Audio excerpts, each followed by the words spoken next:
There are three events in UFO history that have made this motion picture possible. In the 1950s, Trevor James Constable unlocks one of the mysteries of UFOs, and that is the fact that most of them are invisible. By using infrared film in his cameras, he discovers UFOs that exist in a light spectrum that cannot be seen with the naked eye or photographed with conventional cameras. This opens a whole new aspect in the documenting of UFOs, and his discovery reveals that some UFOs may be living creatures. He calls them critters. In 1994, Jose Escamilla discovers a phenomenon called rods, a life form invisible to the naked eye that we had never seen before. He develops a technique for filming these life forms that exist in a realm of the very fast. He calls it sky fishing, using the high-speed shutter setting on a camera. In 1995, NASA stops airing live broadcasts from shuttle missions after UFO footage has been made public, creating a controversy about how much NASA really knows about their existence. Looks like you got an object right in front of you, Mark. Can you look out there? I'm not sure what you're talking about. Never mind. That same year, Martin Stubbs begins recording what will be 5 years and over 2,500 hours of uninterrupted live broadcasts from NASA's own downlink. Today we have digital camcorder technology that enables us to capture UFOs in full-color, high-resolution video. Invisible UFOs can now be captured in broad daylight by a simple camera conversion. Two camcorders of the same make and model are set up side by side. Camera 1 on the left is set for regular daytime recording. Camera 2 on the right is set on night shot, which has been converted to shoot in broad daylight.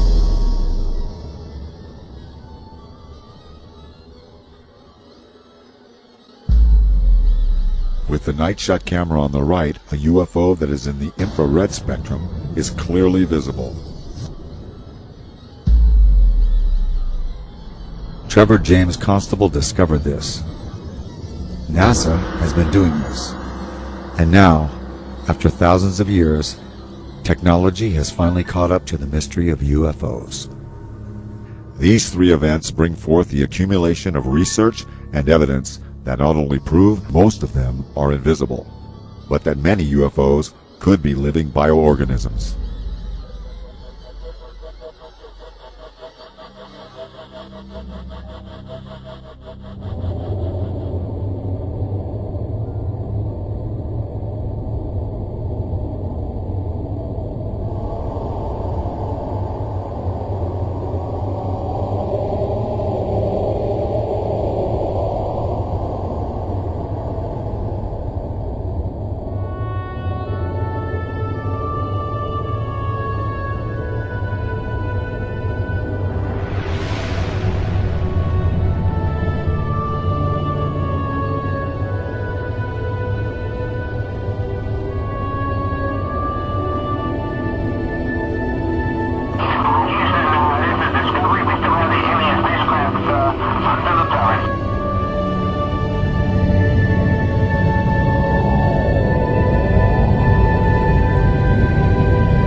Anti-aircraft guns went into action against unidentified aircraft in the Los Angeles area, ordered by the 4th Interceptor Command at 2:25 a.m.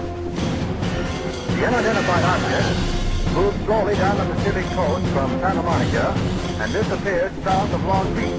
Searchlights closely followed the object down the coast and kept it centered in their glare. Shells frequently could be seen bursting near the object, but none appeared to hit it. The shooting stopped about 3:30 a.m. Approximately 20 minutes after the firing died down, the ship returned and headed westward from Long Beach toward Santa Monica. The guns went into action again, hurling round after round of shells at the object. The second barrage appeared to be closer to downtown Los Angeles, since watchers could hear the concussion of the guns more clearly, and the flash of bursting shells was brighter. Then the ship disappeared for the second time over the ocean. We return you now to CBS in New York. That was Byron Palmer on the West Coast.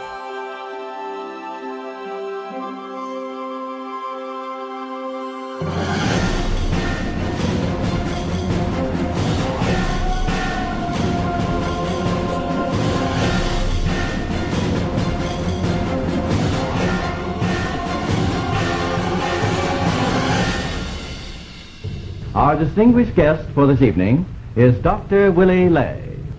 Well, now, is our own government, our own Defense Department, taking the flying saucer report seriously? They have to. After all, the Air Force, which is the one which is investigating, is charged with the defense of our skies. So if there's anything in the skies which they don't know and cannot account for, it makes them understandably uneasy. Major Donald E. Kehoe, a retired Marine Corps officer, insisted that the Air Force knew more than it was telling. We are being observed by some type of device which is ahead of us, far ahead of us, and is probably controlled by a highly advanced superior civilization. It has reached to the point where many people in the Air Force have the same conclusion. In fact, the Air Force at one time had a top secret estimate that these things were interplanetary spaceships. Right now, if you report having seen a flying saucer, you open yourself up to ridicule too, which is something which is deplored by the Air Force.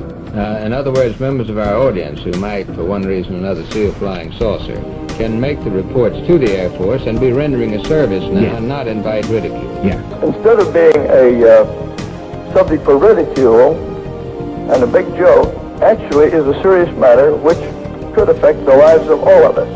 Actually, most people who report a UFO sighting are patriotic citizens who have been mystified by something that they've seen, and through a patriotic sense, report it to the local law enforcement officials or to the United States Air Force base near them. The first reports were brought in by quiet and sober citizens like Frank Manor.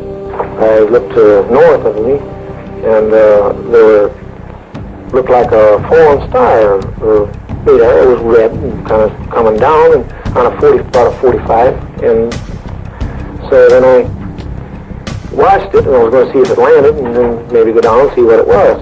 And when it got to the top of the trees, it stopped, and a blue and a white light come on it. And I looked at it, and I thought I was seeing things. Frank Manor's UFO remained over his swamp more than 4 hours. His children saw it, his in-laws saw it, residents of the area saw it. And I saw it looked to be shaped like a pie. I could see the front of it. I just saw the round front, and I could see the lights on either side. I just wanted to stay there and keep my eyes